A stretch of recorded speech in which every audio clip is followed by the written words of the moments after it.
Bonjour tout le monde.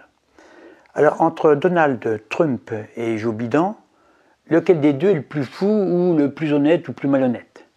En effet, la question se pose puisqu'on a d'un côté Joe Biden qui a été élu en trichant et puis de l'autre Donald Trump qui ne veut pas accepter l'arnaque dont a été victime le peuple américain. Les médias dominants, les mainstream comme on dit, n'en parlent pas, mais Donald Trump a vissé son fauteuil au sol à l'intérieur même du bureau ovale de la Maison-Blanche, de telle sorte qu'on ne puisse pas le déloger. Donc il va s'accrocher, à mon avis, au pouvoir jusqu'à sa mort. Comme c'est parti, ça va se passer comme ça. Alors on a essayé de le déloger, de le décoller de son fauteuil, mais peine perdue, c'est vraiment impossible parce que la Constitution américaine n'avait pas prévu ce cas de figure. Même les services secrets n'y arrivent pas.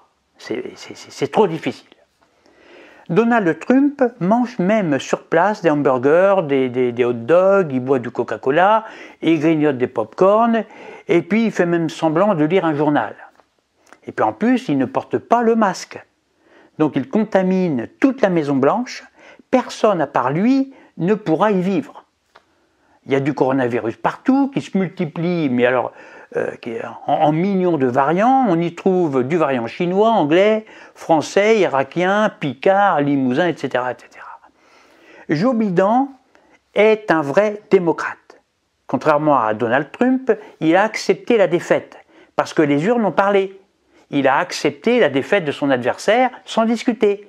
Il n'a pas contesté le résultat des urnes. Donc c'est un vrai démocrate, lui, un vrai. Il est correct, il est honnête. Alors selon une étude américaine payée par Trump, 82% des Américains sont convaincus que Joe Biden a triché. En revanche, selon la même étude américaine, payée cette fois-ci par Joe Biden, eh bien personne n'aurait triché. Alors, qui croire? Eh bien la vérité, c'est que Joe Biden a triché. C'est prouvé, les services secrets chinois l'ont vérifié. Son astuce à Joe Biden, pour gagner, était facile. Personne n'y avait pensé avant lui, et c'est génial. Ce qu'il a fait, il a fixé des sacoches bourrées de bulletins de vote sur le dos de centaines de chiens, des petits chiens très mignons, qu'on a fait défiler discrètement dans les salles de vote. Entre les chaises, ils se sont faufilés entre les jambes des votants, etc. En Amérique, personne ne se méfie des chiens, surtout quand ils sont petits et mignons. Les démocrates vidaient ensuite secrètement les sacoches des chiens dans les urnes. Ils remplissaient les urnes avec ça.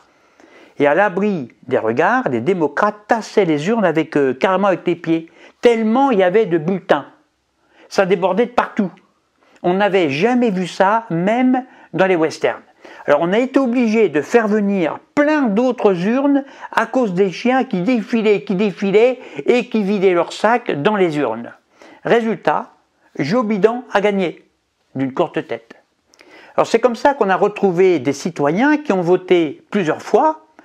On a même fait voter des morts, des morts démocrates bien sûr, puisque les autres, c'est-à-dire les adversaires des démocrates, ne sont pas dignes de voter, évidemment, puisqu'ils ne votent pas démocrates. C'est ça la démocratie. On fait voter le peuple en masse pour les démocrates. En démocratie, une seule personne peut voter plusieurs fois, à condition bien sûr qu'elle vote correctement, c'est-à-dire démocratiquement, pour les démocrates. Et pas dans le camp adverse, pas dans le camp républicain, qui sont antidémocratiques. Alors le problème, c'est que Joe Biden ne pourra jamais exercer son mandat de président officiellement.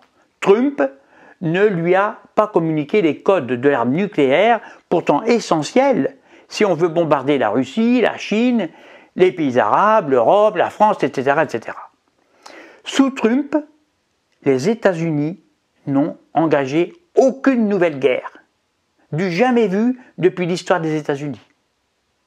4 longues années durant le règne de Trump, il n'y a pas eu de guerre, alors que la tradition des Américains a toujours été de bombarder au moins un nouveau pays à chaque nouveau mandat présidentiel. Ça a été le Vietnam, Cuba, l'Afghanistan, l'Irak, etc., etc. Donc maintenant, qu'est-ce qui va se passer? On va avoir un président Joe Biden qui fera semblant de gouverner, mais qui ne pourra pas diriger les États-Unis à cause du Candygate, l'histoire des chiens. Donald Trump va rester à la Maison Blanche jusqu'aux prochaines élections en 2024. Où durant ce laps de temps, eh bien, on pourra espérer que les tricheurs seront repérés et sanctionnés. On pourrait revoter, bien sûr, mais qui va gérer les milliers de chiens formés à tricher? Personne. Les chiens, c'est mignon, c'est gentil, ça fait des câlins, ça remue la queue quand c'est content. Moi, je sais pas, vraiment, je ne sais pas comment ça va finir toute cette histoire-là. C'est vraiment terrible. À bientôt pour une prochaine vidéo.